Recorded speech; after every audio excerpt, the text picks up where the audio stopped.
ಸಾಗರ ತಾಲೂಕು ವೀರಶೈವ ಯುವ ವೇದಿಕೆ ವತಿಯಿಂದ ಶ್ರಾವಣ ಮಾಸದ 18ನೇ ವರ್ಷದ ಸಾಮೂಹಿಕ ರುದ್ರಾಭಿಷೇಕ ಹಾಗೂ ಧರ್ಮಸಭೆ ನಡೆಯಿತು.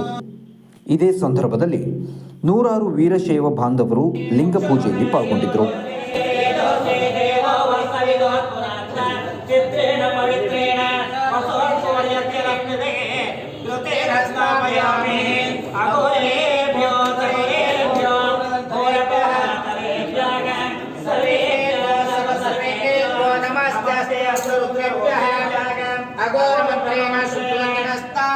ಬಳಿಕ ನಡೆದ ಧರ್ಮಸಭೆಯಲ್ಲಿ ಆನಂದಪುರದ ಮುರುಘಾ ಮಠದ ಡಾಕ್ಟರ್ ಮಲ್ಲಿಕಾರ್ಜುನ ಮುರುಘರಾಜೇಂದ್ರ ಸ್ವಾಮೀಜಿ ಆಶೀರ್ವಚನ ನೀಡಿದರು. ತಾಲೂಕಿನ ಶಿಕ್ಷಣ, ಸಾಂಸ್ಕೃತಿಕ, ಸಾಹಿತ್ಯಿಕ ಸೇರಿ ಹಲವು ರೀತಿಯಲ್ಲಿ ಸಹಾಯ ಸಹಕಾರ ನೀಡಿರುವ ಸಮುದಾಯ ವೀರಶೈವರದ್ದು. ಈಗ ಮತ್ತೆ ವಿಘಟನೆಯತ್ತ ಮುಖ ಮಾಡಿರುವುದು ಬೇಸರದ ಸಂಗತಿ. ಒಳ ಪಂಗಡದ ಅಭಿಲಾಷೆ ಬಿಟ್ಟು ಒಟ್ಟಾಗಿ ಸಮಾಜ ಕಟ್ಟುವ ನಿಟ್ಟಿನಲ್ಲಿ ಎಲ್ಲರೂ ಶ್ರಮಿಸೋಣ. ಮಠ ಸಂಸ್ಕೃತಿ ಉಳಿಸಲು ಹಿಂದಿನವರ ಹೋರಾಟ ನಮಗೆಲ್ಲ ಮಾದರಿಯಾಗಿದ್ದು, ನಾವೆಲ್ಲ ಆತ್ಮಾವಲೋಕನ ಮಾಡಿಕೊಳ್ಳಬೇಕಿದೆ. ಇಂದಿನ ಯುವ ಜನತೆ ಹಿರಿಯರ ಹೋರಾಟ ಮರೆಯದೆ ಒಗ್ಗಟ್ಟಿನಿಂದ ಮುಂದುವರಿಯಬೇಕಾಗಿದೆ ಎಂದು ಹೇಳಿದರು. ನಾವು ಏನು, ನಮ್ಮದೇನು, ನಮ್ಮ ಸಮಾಜ ಏನು, ನಮ್ಮ ಸಂಘಟನೆ ಏನು, ಇದರಲ್ಲಿ ನಮ್ಮ ಪಾತ್ರ ಏನು, ನಮ್ಮ ಕೊಡುಗೆ ಏನು ಅನ್ನೋದ್ರ ಬಗ್ಗೆ ಸ್ವಲ್ಪ ಆತ್ಮಾವಲೋಕನ ಮಾಡಬೇಕು. ಯಾಕೆಂದರೆ ನಾವು ಈ 3 ವರ್ಷ ಇದ್ದಂಗಿಲ್ಲ, ಬಹಳ ಮುಂದುವರೆದಿದ್ದೀವಿ.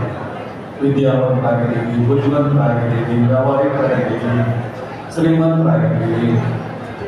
ಇಷ್ಟೆಲ್ಲ ಬದಲಾವಣೆಯನ್ನು ಇವತ್ತು ಸಮಾಜದಲ್ಲಿ ನಾವು ನೋಡ್ತಾ ಇದ್ದೀವಿ ಅಂದಮೇಲೆ ಅದಕ್ಕೆ ತಕ್ಕ ರೀತಿಯಲ್ಲಿ ನಾವು ಸಮಾಜಕ್ಕೆ ಏನಾದರೂ ಕೊಡಬೇಕು. ಇಳಿ ನಿಮ್ಮ ದಾನ, ಬೆಳೆ ನಿಮ್ಮ ದಾನ, ಸುರಿದು ಸೂಸುವ ಗಾಳಿ ನಿಮ್ಮ ದಾನ, ನಿಮ್ಮ ದಾನ ಒಂದು ಅಧ್ಯಯನ ಹೊಗಳುವ ತುದಿಗಳನ್ನೇ ರಾಮನಾಥ ಅಂತ ದೇವದಾಸನ ವಚನದಲ್ಲಿ ಹೇಳ್ತಾರೆ. ತಾಳಗುಪ್ಪ ಕೂಡ್ಲಿ ಮಠದ ಸಿದ್ದವೀರ ಸ್ವಾಮೀಜಿ ಮಾತನಾಡಿ, ವೈಯಕ್ತಿಕ ಪ್ರತಿಷ್ಠೆಗೆ ಸಮಾಜ ಒಡೆಯುವ ನಿರ್ಧಾರ ಸಲ್ಲದು. ಎಲ್ಲರೂ ಒಟ್ಟಾಗಿ ಹೋಗುವುದರಿಂದ ಗುರಿ ತಲುಪಲು ಸಾಧ್ಯ ಅಂತ ಅಭಿಪ್ರಾಯಪಟ್ಟರು. ತಾಲೂಕಿನ ಬಳಸಗೋಡು ಭೃಂಗೇಶ್ವರ ಮಠದ ಗುರು ನೀಲಕಂಠ ಶಿವಾಚಾರ್ಯ ಸ್ವಾಮೀಜಿ ಮಾತನಾಡಿ, ಧರ್ಮದಲ್ಲಿ ರಾಜಕಾರಣ ಸೇರಿಸುವುದು ಬೇಡ. ಶ್ರದ್ಧೆ ಭಕ್ತಿಯಿಂದ ಮಠ ಮಂದಿರಕ್ಕೆ ನಡೆದುಕೊಳ್ಳೋಣ. ವ್ಯವಸ್ಥೆಯನ್ನು ಧರ್ಮ ರಕ್ಷಣೆಗಾಗಿಯೇ ಮಾಡಿದ್ದು. ನಾವೆಲ್ಲರೂ ಒಂದಾಗಿ ಹೋಗೋಣ ಎಂದು ಕಿವಿಮಾತು ಹೇಳಿದರು.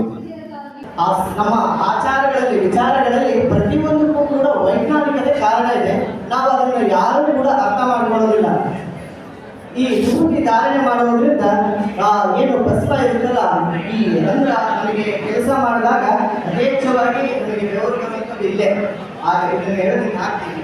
ಆದರೆ ಅಲ್ಲಿಗೆ ನಾವು ಭಸ್ಮವನ್ನು ಧಾರಣೆ ಮಾಡಿದಾಗ ಅದು ನಮಗೆ ಇನ್ನೊಂದಿಷ್ಟು ಶಕ್ತಿ, ಪುಷ್ಟಿಯನ್ನು ಕೊಟ್ಟು ನಮ್ಮ ಆರೋಗ್ಯದ ಅಭಿವೃದ್ಧಿ ಮಾಡ್ತದೆ. ಹಾಗೆ ಧ್ಯಾನಗಳಿರಬಹುದು, ಆವಾಸಗಳಿರಬಹುದು, ಪ್ರತಿಯೊಂದು ಪೂಜಾ ನಿಷ್ಠೆಗಳಿರಬಹುದು ನಮ್ಮ ಜೀವನದ ಶ್ರೇಯಸ್ಕರಕ್ಕೋಸ್ಕರ ಮಾಡಿರ್ತಾರೆ. ಹಾಗಾಗಿ ನಾವೆಲ್ಲರೂ ಕೂಡ ಅಂಥದ್ದನ್ನು ಮಾಡಬೇಕು. ಇದೇ ವೇಳೆ ಧರ್ಮಸಭೆಯಲ್ಲಿ ಮಹಾಸಭೆ ಅಧ್ಯಕ್ಷ ಪ್ರವೀಣ, ನಗರಸಭೆ ಅಧ್ಯಕ್ಷೆ ಮೈತ್ರಿ ಪಾಟೀಲ್, ಯುವ ವೇದಿಕೆ ಅಧ್ಯಕ್ಷ ಅನಿಲ್ ಬರದಹಳ್ಳಿ, ಉಪಾಧ್ಯಕ್ಷ ಗುರು ಕಾಗೋಡು, ಭದ್ರೇಶ್ ಬಾಳಗೋಡು, ಯುವ ವೇದಿಕೆ ಸಂಸ್ಥಾಪಕ ಅಧ್ಯಕ್ಷ ವೀರೇಶ್ ಬರೂರು, ತಾಲೂಕು ಪಂಚಾಯಿತಿ ಮಾಜಿ ಅಧ್ಯಕ್ಷ ಮಲ್ಲಿಕಾರ್ಜುನ ಹಕ್ರೆ, ವೀರಶೈವ ಸಮಾಜದ ಅಧ್ಯಕ್ಷ ಬಸವರಾಜ್ ಗುಂಡಾಳಿ ಸೇರಿದಂತೆ ಸಮುದಾಯದ ಹಲವು ಗಣ್ಯರು ಪ್ರಮುಖರು ಮಾತನಾಡಿದರು.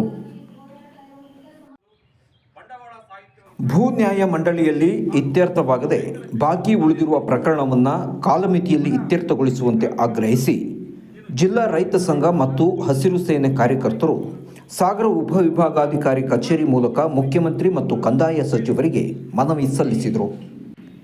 ಈ ಸಂದರ್ಭದಲ್ಲಿ ಮಾತನಾಡಿದ ರೈತ ಸಂಘದ ಜಿಲ್ಲಾ ಉಪಾಧ್ಯಕ್ಷ ರಮೇಶ್ ಕೆಳದಿ, ಸಾಗರ ತಾಲೂಕು ವ್ಯಾಪ್ತಿಯ ಸುಮಾರು 40ಕ್ಕೂ ಹೆಚ್ಚು ಪ್ರಕರಣ ಉಚ್ಚ ನ್ಯಾಯಾಲಯದಿಂದ ರಿವೈಡ್ ಆಗಿದೆ.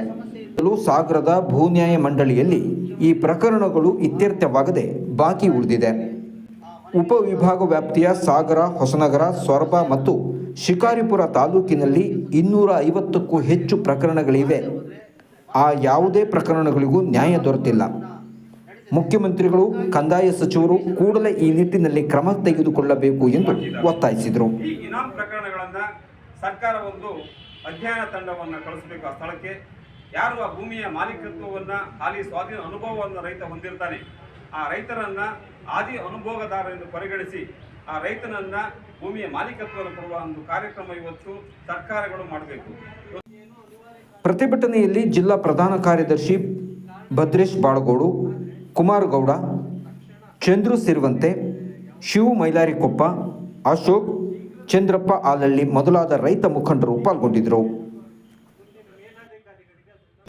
ಸಾಗರ ಪಟ್ಟಣದ ಚಾಮರಾಜಪೇಟೆಯಲ್ಲಿರೋ ಸಾಗರ ಸ್ವತಂತ್ರ ಪದವಿ ಪೂರ್ವ ಕಾಲೇಜಿನಲ್ಲಿ ಶಿಕ್ಷಣ ಇಲಾಖೆ ಮತ್ತು ಕನ್ನಡ ಸಾಹಿತ್ಯ ಪರಿಷತ್ತು ವತಿಯಿಂದ ಪದವಿ ಪೂರ್ವ ಹಾಗೂ ಪದವಿ ವಿದ್ಯಾರ್ಥಿಗಳಿಗೆ ತಾಲೂಕು ಮಟ್ಟದ ರಸಪ್ರಶ್ನೆ ಕಾರ್ಯಕ್ರಮ ಏರ್ಪಡಿಸಲಾಗಿತ್ತು.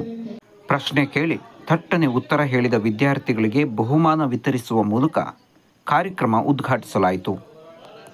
ಕಾರ್ಯಕ್ರಮವನ್ನು ಉದ್ಘಾಟಿಸಿ ಮಾತನಾಡಿದ ಸರ್ಕಾರಿ ಪ್ರಥಮ ದರ್ಜೆ ಕಾಲೇಜಿನ ಪ್ರಾಚಾರ್ಯ ಡಾಕ್ಟರ್ ಜಿ ಸಣ್ಣ ಹನುಮಪ್ಪ, ಸಂವಿಧಾನವನ್ನು ಪವಿತ್ರ ಗ್ರಂಥ ಎಂದು ಪೂಜಿಸಿರುವ ಬದಲು ಅದು ಅಗತ್ಯವಾಗಿ ಬೇಕಾದ್ದು ಎಂಬ ಅರಿವು, ಎಚ್ಚರಿಕೆ ಇರಬೇಕು.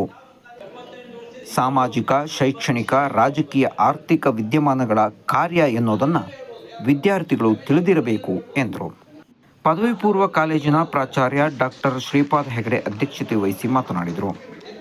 ಜಾನಪದ ಪರಿಷತ್ ಅಧ್ಯಕ್ಷ ಸತ್ಯನಾರಾಯಣ ಸಿರಿವಂತೆ, ಕಸಾಪ ತಾಲೂಕು ಅಧ್ಯಕ್ಷ ವಿ.ಟಿ. ಸ್ವಾಮಿ, ಗೌರವ ಕಾರ್ಯದರ್ಶಿಗಳಾದ ಜಿ. ನಾಗೇಶ್, ನಾರಾಯಣಮೂರ್ತಿ ಕಾನುಗೋಡು, ಪ್ರಮುಖರಾದ ಸರಸ್ವತಿ ನಾಗರಾಜ್, ಲೋಕೇಶ್ ಕುಮಾರ್, ಗುರುದತ್ತ ಮೊದಲಾದವರು ಇದ್ದರು.